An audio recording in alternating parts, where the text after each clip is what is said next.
लक्ष्मीच्या पावलांनी या मालिकेच्या आज रात्रीच्या भागामध्ये इकडे अद्वैत खूप टेन्शनमध्ये एकटाच बसलेला असतो। तेव्हा कला त्याच्याजवळ येते आणि बोलते, चांदेकर, मी तुझी एकदा नाही 100 वेळा माफी मागते, पण तू स्वतःला असा त्रास करून घेऊ नको, शांत हो आणि झोपून घे। आणि ती तिच्या अंथरुणावर येऊन झोपते आणि मोबाईलमध्ये टाईम पाहते तर 12:30 वाजलेले असतात, पण अद्वैत काही झोपलेला नसतो। ती अद्वैतच्या बेडवर जाते आणि अद्वैतला बोलते, अरे चांदेकर, ऐक माझं, हवं तर मी तुला रिक्वेस्ट करते, तू आता शांत हो आणि झोपून घे। तेव्हा अद्वैत तिला बोलतो की मला तुझ्यासोबत एकही शब्दही बोलायचा नाही, तू जा इथून। तेव्हा कलाला आता खूप वाईट वाटतं। तर लगेचच कला इकडे सरोजकडे येते आणि रूमचा दरवाजा वाजवते।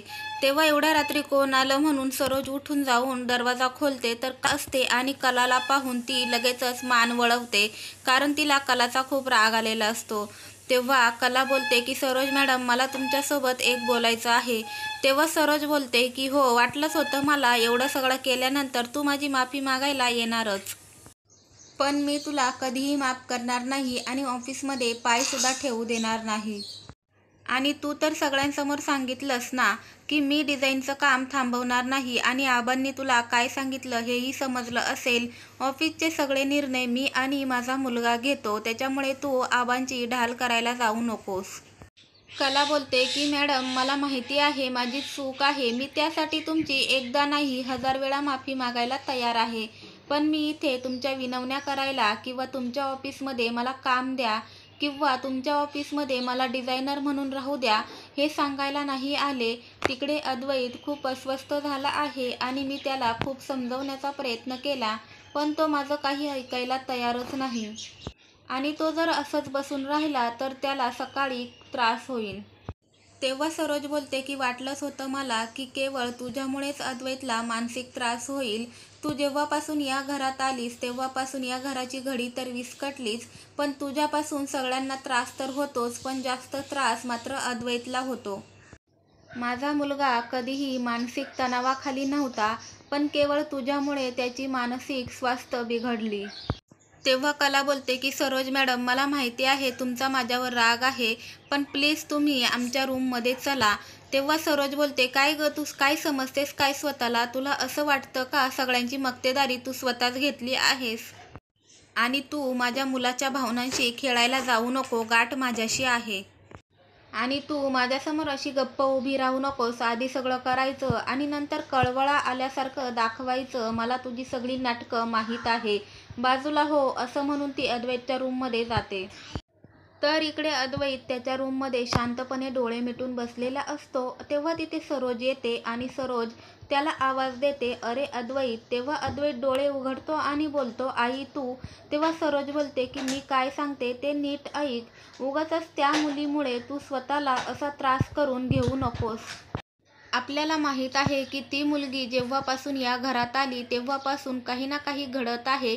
तिने आपली फसवणूक केली आणि तिच्या घरच्यांनी सुद्धा आपली फसवणूक केली आहे, आणि भविष्यातही ते आपली फसवणूक करू शकतात असं आपण गृहीत धरायचं। आणि जोपर्यंत ती मुलगी आपल्या घरात आहे तोपर्यंत आपणच डोळे आणि कान दोन्हीही उघडे ठेवून तिच्याकडे सतत लक्ष द्यायचं।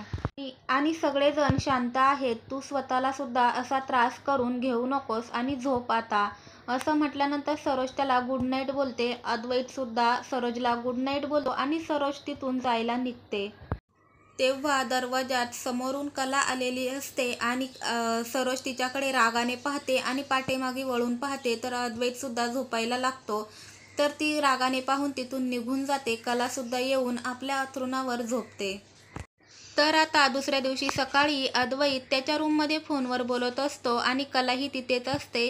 तर तो फोनवर सांगत असतो की अर्जंटली एक व्हॅकन्सी काढ, आपल्याला एक उत्तम आर्ट डिझायनर हवी आहे आणि क्वालिटीच्या बाबतीत कॉम्प्रोमाइज नको, त्याच्यामुळे जेवढं उत्तम असेल तेवढे चांगले। आणि एक नाही तर 2 नोटीस काढा, सानिकाचं सुद्धा डिमोशन करायचं आहे। हे ऐकल्यानंतर कलाला तर धक्काच बसतो। तर कला मनात बोलते की अरे बापरे, हा सानिकाची सुद्धा डिमोशन करत आहे। तर ती अद्वैत सोबत बोलायला येते आणि बोलते, अरे चांदेकर, तू सानिकाची का डिमोशन करत आहे? अरे ती खरंच खूप मेहनती मुलगी आहे आणि या प्रोजेक्टसाठी डिझाईन मिळवण्यासाठी तिने किती धडपड केली आहे हे मी माझ्या डोळ्यांनी पाहिलं आहे. आणि मी स्वतःहून तिच्याकडे गेले होते आणि माझं डिझाईन्स ॲप्रूव्ह झाल्यानंतरच तिने मला काम दिले होते. आणि तू जर तिला असं डिमोट केलं तर तिला बिचारीला किती धक्का बसेल. तेव्हा अद्वैत बोलतो की शट अप. तू कोणत्याही प्रकारचं मला सजेशन द्यायला जाऊ नकोस. मी तुला याच्या आधीही सांगितलंय की बिझनेस माझा आहे आणि त्याच्यामध्ये तू कोणत्याही प्रकारची ढवळाढवळ करू नकोस. तेव्हा कला बोलते, अरे चांदेकर, माझ्यावरच्या रागामुळे तू सानिकासोबत असं वागतो, पण तिचा या सर्वाशी काही संबंध नाही. तेव्हा अद्वैत बोलतो की ते मी ठरवेल आणि तिने मला चांगलं काम दिलं, त्याच्याशी मला काही घेणं देणं नाही. तिने माझी फसवणूक केली, तिने तिच्या बॉसची फसवणूक केली आहे आणि त्यामुळे सानिकाची डिमोशन तर होणारच. आणि अद्वैत तिथून निघून जातो. तेव्हा कला मनात बोलते, बापरे, या सगळ्याची चूक आता सानिकाने भोगायला नको. पण अद्वैतला कसं समजवणार? आई अंबाबाई, हा माणूस खरं किती विचित्र आहे आणि याच्याशी तू माझी गाठ बांधलीस. आणि ती लगेचच आजोबांच्या रूममध्ये येते आणि आजोबा त्यांच्या रूममध्ये शांतपणे डोळे मिटून बसलेले असतात. ती येऊन बोलते की आजोबा, सॉरी, मी तुम्हाला डिस्टर्ब केलं. कला बोलते की आबा, मला तुमच्यासोबत थोडं बोलायचं आहे. तेव्हा आबा बोलतात की काय झालं? तुझा चेहरा का पडला आहे? काल जे काही घडलं त्यामुळे तुला त्रास झाला आहे का? तेव्हा कला बोलते की हो आजोबा, मला तुमच्यासोबत बोललं की खूप बरं वाटतं. चूक काय आणि बरोबर काय या दोन्ही गोष्टी तुम्ही व्यवस्थित समजावून सांगता, त्यामुळे मला तुमच्यासोबत बोलायचं होतं. तेव्हा आजोबा बोलतात, मग बोल ना. तेव्हा कला बोलते की काल घरात जे काही घडलं त्याच्यात माझीच चूक होती हे मला माहिती आहे. पण मी अद्वैतला काल सगळं सांगणार होते, पण मला माहीत नाही त्याला कुठून आणि कसं समजलं ते. तेव्हा आजोबा बोलतात की अगं पोरी, असंच असतं. आपण ठरवतो एक, पण नियती आपल्यासमोर वेगळंच काहीतरी मांडून ठेवत असते. कला बोलते की हो, आणि मी काल दुपारी तुमच्याकडे आले होते आणि तुम्हाला आठवतंय का, मी तुम्हाला विचारलं होतं की समोरचा जर आपलं ऐकून घेत नसेल तर त्याच्याशी कसं बोलायचं, तर ते मी ह्याबद्दलच बोलत होते. तेव्हा आजोबा बोलतात की हो, माझ्या आले लक्षात की तू काल जे काही बोलत होती त्यामागचं कारण काय होतं ते. तेव्हा आजोबा कलाला सांगतात की हे बघ, आपण खऱ्याची बाजू धरली तर आपण त्यासाठी दटून राहायचे आणि समोरच्याकडे दुर्लक्ष करायचं.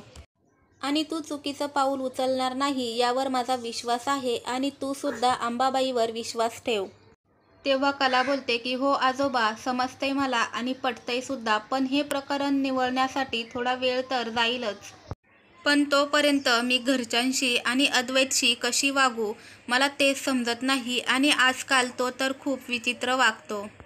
तेव्हा आजोबा बोलतात की हे सगळं कालच घडलं आहे, त्याच्यामुळे थोडा वेळ तर जाऊ दे. तेव्हा कला बोलते की हो आजोबा, अद्वैत खूप चांगला माणूस आहे, पण त्याबरोबर तो एकनिष्ठ माणूससुद्धा आहे.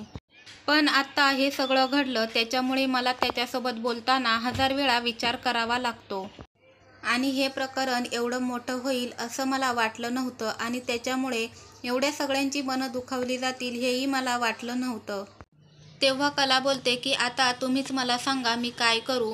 तेव्हा आजोबा सांगतात की कला, नवरा बायकोमध्ये भांडणं ही होतातच, पण त्यांच्यामध्ये जर तिसरा व्यक्ती आला तर त्यांच्यातील संबंध बिघडतात, नाहीतर तिसऱ्या व्यक्तीसोबतचे नाते बिघडते. तेव्हा कला बोलते की म्हणजेच आजोबा तुम्ही.